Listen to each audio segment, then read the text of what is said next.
जय मसीह की प्रिय विश्वासी भाई हम बहन, प्रभु यीशु का हम धन्यवाद करें। एक और आनंद से भरे प्रभु की उपस्थिति, उसकी सामर्थ से भरे हुए आज के दिन के लिए हमारा प्रभु, हमारा परमेश्वर हमारे साथ है। आइए उसका पवित्र वचन आज के दिन हमसे क्या कहता है, हमारे विश्वास की तरक्की के लिए, मजबूती के लिए और हर प्रकार की परिस्थिति में अपने प्रभु की ओर ताकते रहने के लिए क्या कहता है। हबक्कुक 3 अध्याय 17 से 19 पद। ये हमारा बहुत जाना पहचाना एक फेवरेट पैसेज है। आपने शायद इसमें से कई बार संदेश भी सुना होगा। आज का मनन भी हमारे विश्वास की ऊंचाइयों को जानने और समझने के लिए इसी हिस्से से मनन प्रभु ने मुझे दिया है। लिखा है, क्योंकि चाहे अंजीर के वृक्षों में फूल न लगें और न दाखलताओं में फल लगें, जलपाई के वृक्ष से केवल धोखा पाया जाए और खेतों में अन्न न उपजे, भेड़शालाओं में भेड़ बकरियां न रहें और न थानों में गाय बैल हों, तो भी मैं यहोवा के कारण आनंदित और मगन रहूंगा और अपने उद्धारकर्ता परमेश्वर के द्वारा अति प्रसन्न रहूंगा। यहोवा परमेश्वर मेरा बलमूल है, वह मेरे पांव हरिणों के समान बना देता है, वह मुझको मेरे ऊंचे स्थानों पर चलाता है। वह मुझको मेरे ऊंचे स्थानों पर चलाता है। ये है जो आखिरी सेंटेंस है। ये है हमारे विश्वास का कहें फल, प्रभु में, प्रभु का उद्देश्य हमारे जीवन के लिए कि हमको ऊंचे स्थान पर चलाना, ऊंचे स्थान पर चलाना चाहता है, ऊंचाइयों पर चलाना चाहता है। नए नियम में हम पढ़ते भी हैं, उसने हमको स्वर्गीय स्थानों पर बैठाया और हर तरह की आशीष दी है। जब हर तरह की आशीष हमारे लिए है, मिल चुकी है, उपलब्ध है, और फिर इस संसार में रहते हुए हम बहुत सारी परेशानियों का सामना करते हैं, कठिनाइयों का सामना करते हैं, घटी का सामना करते हैं, लेकिन इन सब कठिनाइयों के बीच हमारा फोकस इस सांसारिक दुश्वारियां, कमजोरियां, दुर्बलताएं, चाहे वे आर्थिक हों या स्वास्थ्य की हों, बिजनेस की हों, किसी भी तरह की हों, यहीं तक हमारा ध्यान ना रहे। इससे ऊपर जो आशीषें स्वर्गीय स्थानों में परमेश्वर ने हमें दी हैं, हमारे आनंद का कारण वो है, नॉट द वर्ल्डली ब्लेसिंग्स। सांसारिक आशीषें हमारे आनंद का कारण नहीं बन सकती, क्योंकि अनेक बार ऐसा हुआ है, आपके और मेरे साथ भी हुआ है। कभी अच्छे दिन, कभी दुख के दिन, बुरे दिन, सताव के दिन, संघर्ष के दिन, सकेती के दिन और कमी और घटी के दिन, अगर हमारा आनंद ऐसी परिस्थितियों पर अटका होता तो रोज कहीं हमको रोना पड़ता। एक पल हंसी और आनंद का होगा, फिर हम फिर दुखी। लेकिन परमेश्वर ने जहां हमारे विश्वास को पहुंचाया है और विश्वास का जो सम्मान किया है, उसको हम,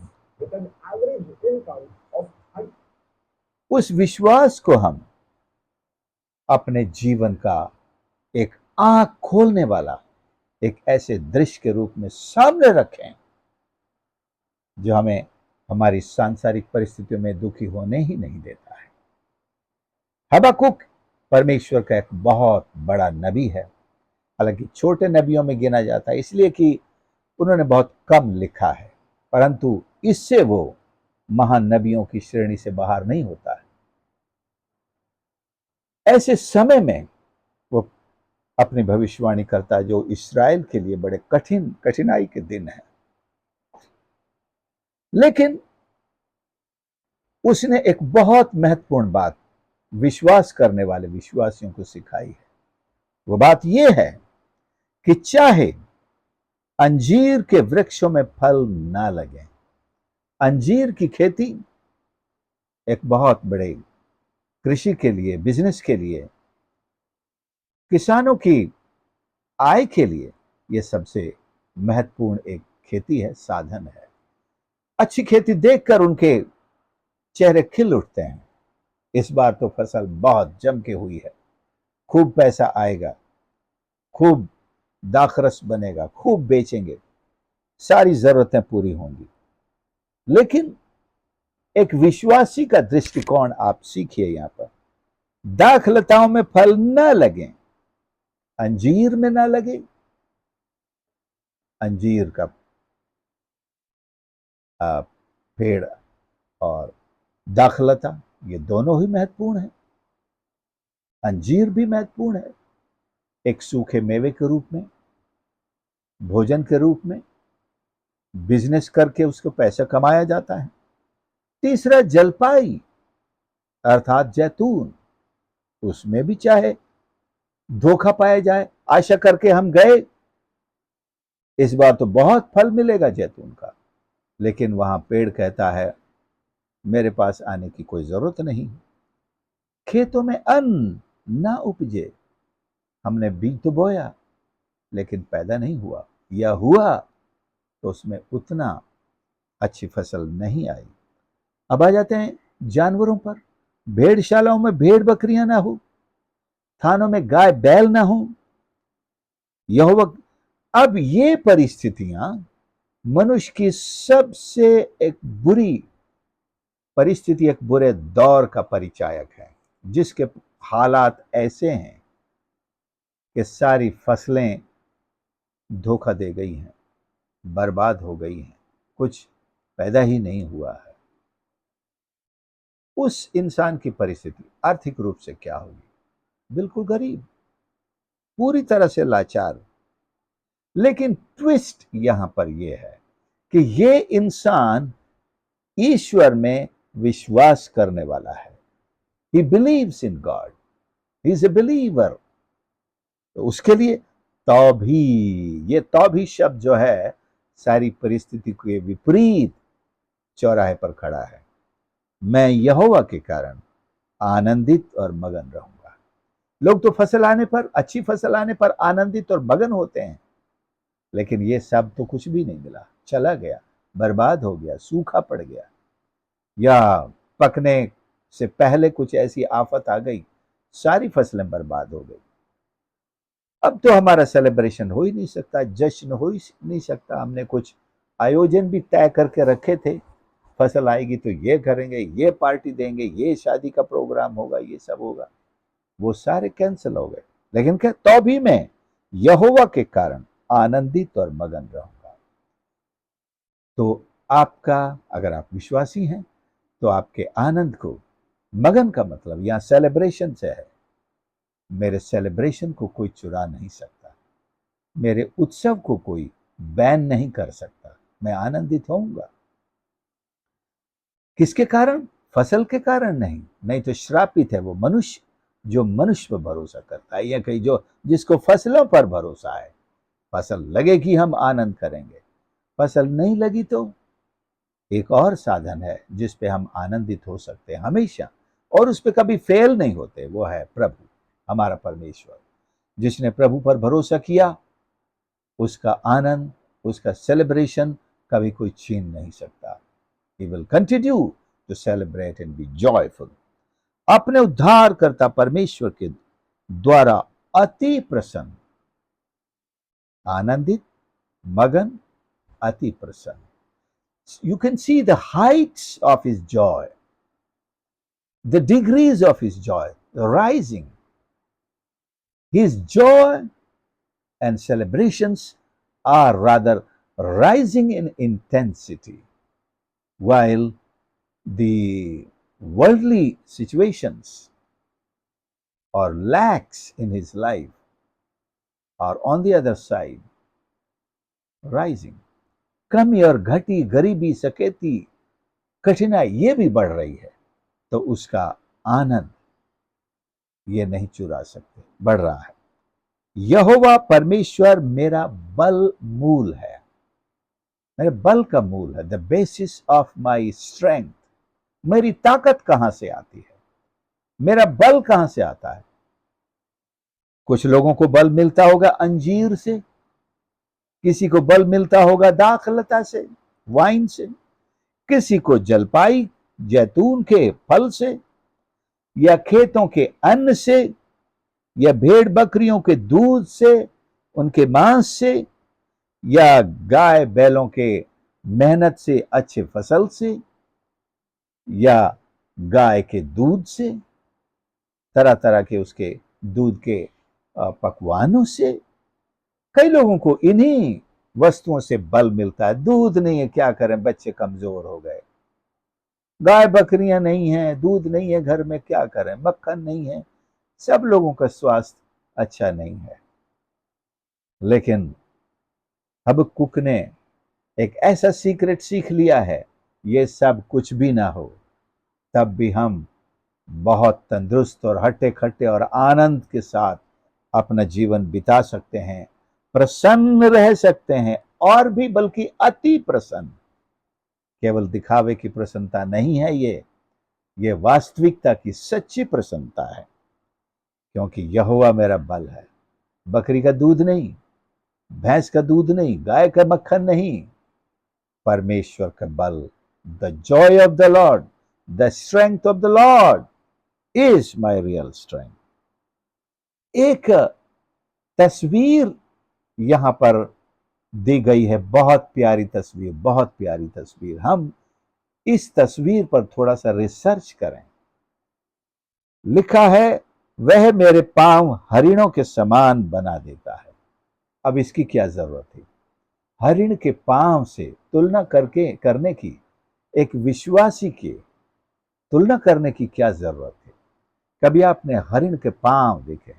हरिण के पांव देखना है तो जब वो चौकड़ी मारता है, जब वो, मैंने अभी किसी ने फेसबुक पर शेयर किया, उसको देख रहा था, बाप रे, उसने प्लेन रोड पर से ऐसी एक जंप लगाया, मानो वो इतना ऊंचा चला गया और बिल्कुल एक दर्रे को पास करता हुआ, और जहां जाकर के वो लैंड हुआ, उतरा, अगर मैं और आप होके तो हम गिर जाते। लेकिन वो गिरा नहीं, अपने पैरों पर सीधा आकर के लैंड हुआ। ये खासियत है। एक तो उसका इन पैरों के बल पर जंप करके इतना ऊंचा कूदने की ताकत, उसके पैरों में ताकत है, तभी वो कूद सकता है। अगर आपके पैर कांप रहे हैं, आपसे कहा जाए ये 2 फुट का नाला क्रॉस करो, नहीं भैया, हम तो 2 मील पैदल चल के जाएंगे और उधर से जहां नाला खत्म होता है वहां से होके आ जाएंगे। 2 फुट जंप तो नहीं कर सकते, क्योंकि हमारे पैरों में दम नहीं है। हम पैर उठाएं और सीधे नाले में चले जाएं। लेकिन इस हिरण के पैरों में दम होता है, ताकत होती है। और ये ताकत उसको, जब आप अगर 4 फुट ऊपर से भी गिरेंगे तो निश्चित पैरों के बल पर उतरेंगे, पैर टूट सकते हैं। लेकिन ये सीधा जाकर अपने पैरों पर उतरता है, लैंड होता है, खड़ा हो जाता है वहां, और वहां से आगे खतरे को मुड़ करके देखता है, मानो हंसता है उसके ऊपर, शेर के ऊपर, बता, पकड़ के दिखा। और शेर टाइगर वहीं दुम दबाकर खड़ा है। ये कहां से इतना ऊंचा उड़ के और वो जंगल में दर्रे को पार करता हुआ निकल गया? शेर खड़ा मुंह ताकता रह गया।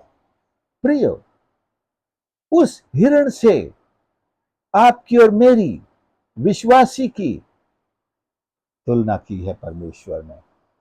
आपकी ताकत ऐसी है, आप ये हैं, आप वो न समझें, या खाने को नहीं मिला, पीने को नहीं मिला, पूरा शरीर कमजोर हालत में पड़ा है, और तुम कहते हो कि जंप लगाओ। मजाक कर रहे हो मेरे साथ? नहीं जनाब, यहां एक शरीर के साथ तुलना ही नहीं है। आपकी कमजोर पैरों से तुलना ही नहीं है।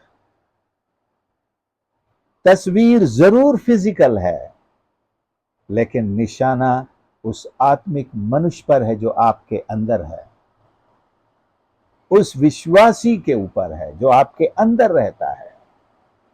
आप सोचते होंगे मेरे जीवन के ये हालात मुझे कमजोर कर चुके हैं। आत्मिक रूप से नहीं कर सकते।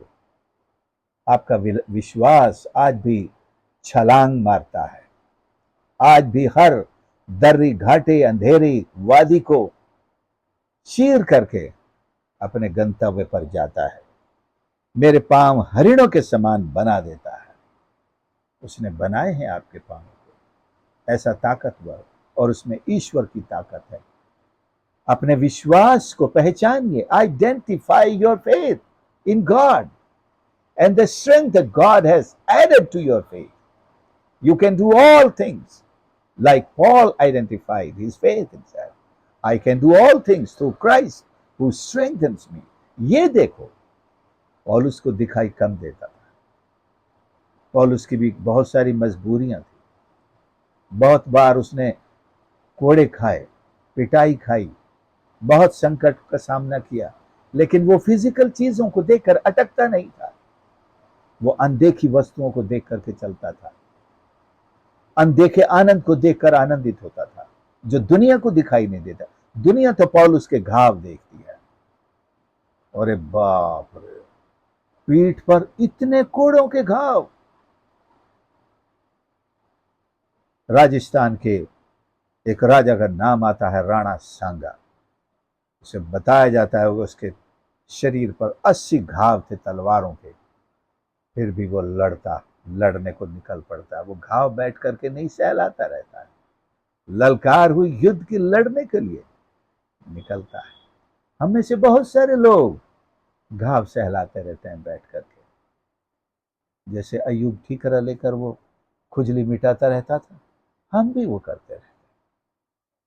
हमें अपने विश्वास को देखना है। वो बहुत ताकतवर है, बड़े बड़े काम करने के लिए दिया गया है, बड़ी बड़ी ऊंचाइयों को लांघने के लिए मिला है, बड़े बड़े खतरों को जंप मार के आगे निकलने के लिए मिला है। बड़े बड़े शेर जो मुंह फाड़े, सिंह मुंह फाड़े हमें नष्ट करने के लिए खड़े हैं, उनसे दूर हो जाने के लिए हमको मिला है। वह मुझको मेरे ऊंचे स्थानों पर चलाता है। हरिण ऊंचा जंप लगा करके निकल जाता है, ऊंचे स्थानों पर चला जाता है। जहां हरिण चढ़ सकता है वहां शेर शायद नहीं चढ़ सकेगा। वैसे हरिण शायद पेड़ पर न चढ़ सके, हमने टाइगर को, शेरों को पेड़ पर भी चढ़ते हुए देखा है, लेकिन फिर भी हरिण के पैरों में जो ताकत है वो आपको, सिंह के पंजे में ताकत है। सिंह एक बड़ा ताकतवर जानवर है जो पल भर में किसी भी जानवर को नीचे गिरा के हड्डियां भी चबा जाता है, ताकत है उसमें। लेकिन परमेश्वर ने आपकी तुलना उस हिरण से की है जो बचना जानता है, जो ऐसे सिंहों से भागना जानता है, उनकी पकड़ से निकलना जानता है, और अगर वो छलांग लगाता है तो सुरक्षित लैंड करना भी जानता है, उतरना भी जानता है। प्रभु हमारी मदद करे कि परमेश्वर ने हमको जो विश्वास दिया है, जो विश्वास की धरोहर दी है, इसको हम समझें और इसके अनुसार हम स्वर्गिक स्थानों में बैठे हुए परमेश्वर की आशीषों को न सिर्फ देखें, उनका आनंद लें, प्रभु की सेवा करें, प्रभु की सेवा का आनंद लें, प्रभु के दर्शन का आनंद लें, प्रभु की महिमा हम करें। आपको उत्तम दर्जे से सेवा करने का प्रभु ने वो सारा सामान दिया है। इसलिए आपकी अगर जेब खाली है तो कोई आपको फकीर न समझे। आपके पास अगर साधन नहीं है तो कोई आपको बेचारा न समझे। आपकी थाली में अगर भोजन नहीं है तो आपको कोई गरीब न समझे। उन्हें आपके विश्वास को समझना होगा। उन्हें आपको समझने के लिए आपके विश्वास के उस हाइट्स को, ऊंचाइयों को समझना होगा। तब वो सही रीति से आपको एसेस कर पाएगा। बहुत सारे साधु संन्यासों को आपने देखा, जंगल में अकेले धुनी रहे, कुछ नहीं, बेचारों के पास एक रोटी नहीं है, कहीं आस पड़ोस से जाके मांग के लाते हैं, क्या क्या प्रॉपर्टी, लेकिन उन्होंने अपनी आध्यात्म से कुछ शक्तियों को पाया हुआ होता है। लोग मुसीबत में उनके पास जाते हैं। आप तो इन सब से बढ़कर हैं। ये तो जादू मंत्र टोना और मंत्रों की शक्तियों से कुछ हासिल करके बैठे हैं, लेकिन आपने तो जीवित सच्चे परमेश्वर पर विश्वास करने से सैतमैत यूं ही वो सारी शक्ति को पाया है। आपकी असली पहचान वो है। ईश्वर में आनंदित रहिए। जैसे पौलुस कहता है, rejoice in the Lord always, and again I से रिजॉइस। प्रभु में आनंदित रहो। मैं फिर से कहता हूं, आनंदित रहे। आइए प्रार्थना करें। प्यारे प्रभु हमारे परमेश्वर, हम धन्यवाद करते हैं इस पवित्र वचन के लिए जो हमारी आंखें खोलता है कि हम प्रभु आप में कौन है, क्या है, कौन सी सामर्थ हमको मिली है, कौन सी ऊंचाइयां आपने हमको दी है। प्रभु हर एक सुनने वाले की सहायता कर परमेश्वर के वे अपने सांसारिक हालात से ऊपर उठकर आपको देख सके, अपने आप को समझ सके और उसके अनुसार आनंद के साथ मगन होते हुए, आनंदित होते हुए अपना जीवन आपकी सेवा, महिमा और गवाही और स्तुति के लिए बिताएं और प्रभु जी बड़े बड़े काम आपके राज्य के लिए कर सकें। हर एक को आशीष करें। प्रार्थना प्रभु यीशु के नाम से मांगते हैं, आमीन। प्रभु आप सबको आशीष करे। आपने संदेश को सुना है, जरूर दूसरों के साथ भी बांटें और हमारे इस चैनल पर यदि आप नए हैं तो जरूर इसे सब्सक्राइब करें। प्रभु की आशीष आपके साथ होती रहे और हमारी सेवकाई के लिए जरूर प्रार्थना भी करें। God bless you.